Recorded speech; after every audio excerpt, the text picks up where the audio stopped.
விளையாடு ஓய்ந்திருக்கலாகாது. அதுக்கு தான் சூப்பர் சரவணா ஸ்டோர்ஸ்ல சம்மருக்கு ஆடைகள் வாங்கும் போது அவுட்டோர் கேம்ஸ் ஃப்ரீ.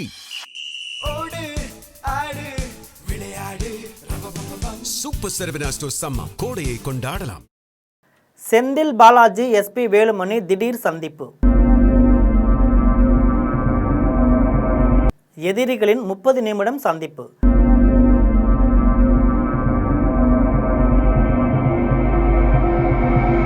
என்ன நடந்தது? இது பற்றி ஜெம் தொலைக்காட்சி வழங்கும் சிறப்பு செய்தி தொகுப்பை தற்பொழுது பார்க்கலாம்.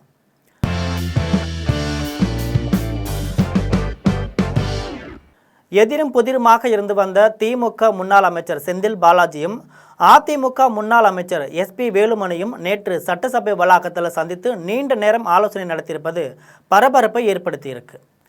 நடந்து முடிந்த தமிழக சட்டமன்ற தேர்தலில் திமுக, அதிமுக, தவேக, நாம் தமிழர் கட்சின்னு 4 முனை போட்டி நிலவியிருக்கு. வாக்கு எண்ணிக்கையில் தவேக முதல் இடத்திற்கும் திமுக 2ஆம் இடத்திற்கும் சென்றது. அதிமுக 3ஆம் இடத்திற்கு சென்றது. நாம் தமிழர் கட்சி 4வது இடத்திற்கு சென்றது. அக்கட்சி எந்த தொகுதியிலும் வெற்றி பெறலை. அதிமுகவின் பொதுச் செயலாளராக முதல்வர் எடப்பாடி பழனிசாமி பொறுப்பேற்ற பின்னர் அந்த கட்சி தொடர்ந்து தோல்விகளை சந்தித்து வருது. அதுவும் இந்த முறை எதிர்க்கட்சியாக கூட அதிமுக அமர முடியாத நிலை. இதனால எடப்பாடி பழனிசாமியின் தலைமை மீது கட்சிக்குள் அதிருப்தி ஏற்பட்டிருக்கு. முன்னாள் அமைச்சர்கள் எஸ்பி வேலுமணி மற்றும் CV சண்முகம் ஆகியோர் தனியாக செயல்பட தொடங்கியிருக்காங்க. எஸ்பி வேலுமணி, CV சண்முகம் தலைமையில் 30க்கும் மேற்பட்ட எம்எல்ஏக்கள் தவேகாவிற்கு ஆதரவு தெரிவிக்க ஆலோசித்து வருவதாக கூறப்படுது. மேலும் அதிமுக சட்டமன்ற குழு தலைவராக எஸ்பி வேலுமணியை தேர்ந்தெடுப்பது என முடிவு செய்யப்பட்டிருப்பதாக தகவல்கள் வெளியாகியிருக்கு. முதலில் சட்டமன்றத்தில் பழனிசாமியின் பதவியை பறித்துவிட்டு அடுத்ததாக எடப்பாடி பழனிசாமியை பொதுச் செயலாளர் பதவியிலிருந்து நீக்கிவிட்டு முக்கிய பதவிக்கு அவர்கள் வருவதற்கு முடிவு செய்திருப்பதாக தகவல்கள் பரவி வருது. சட்டமன்றத்தில் எம்எல்ஏக்கள் பதவியேற்கும் நிகழ்வு நேற்று நடைபெற்றது. இந்த நிகழ்வுக்கு அதிமுகவினர் டீமாக பிரிந்து வந்து தங்களுக்கிடையேயான பிளவை வெளிப்படையாக காட்டினாங்க. அதிமுகவில் பிளவு என செய்திகள் வெளியாக வரும் நிலையில் அவர்களின் எம்எல்ஏக்கள் தனித்தனி அணிகளாக பிரிந்து அவைக்கு வந்திருந்தனர்.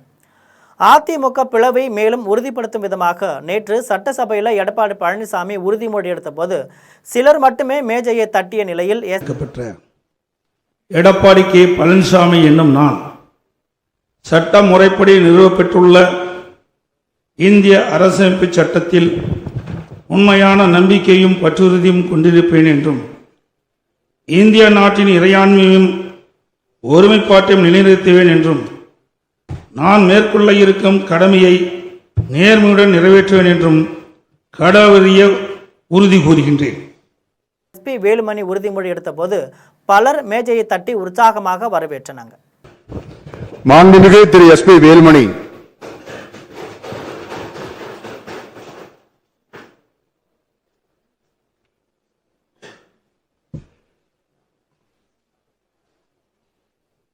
சட்டமன்ற பேரவையின் உறுப்பினராக தேர்ந்தெடுக்கப்பட்ட எஸ்பி வேலுமணி என்னும் நான் சட்டமுறைப்படி நிறுவப்பட்டுள்ள இந்திய அரசமைப்பு சட்டத்தில் உண்மையான நம்பிக்கையும் பற்றுறுதியும் கொண்டிருப்பேன் என்றும் இந்திய நாட்டின் இறையாண்மையையும் ஒருமைப்பாட்டையும் நிலைநிறுத்துவேன் என்றும் நான் மேற்கொள்ள இருக்கும் கடமையை நேர்மையுடன் நிறைவேற்றுவேன் என்றும் உளமாற உறுதி கூறுகிறேன்.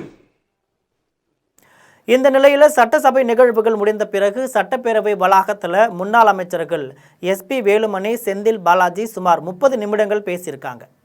அதிமுகவில் தலைமையை மாற்றுவதற்கு கலக குரல் எழுந்துள்ளதாக கூறப்படும் நிலையில் அதிமுக பொதுச் செயலாளர் மாற்றம், சட்டமன்ற அதிமுக கட்சித் தலைவர் பதவி விவகாரம் உள்ளிட்டவை குறித்து ஆலோசிக்கப்பட்டதாக தகவல்கள் பரவியிருக்கு.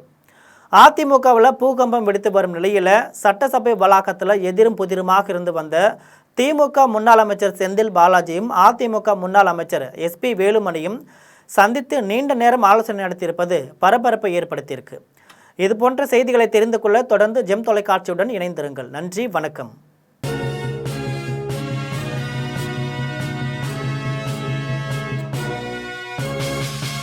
விளையாடு ஓய்ந்திருக்கலாகாது. அதுக்கு தான் சூப்பர் சரவணா ஸ்டோர்ஸ்ல சம்மருக்கு ஆடைகள் வாங்கும் போது அவுட்டோர் கேம்ஸ் ஃப்ரீ.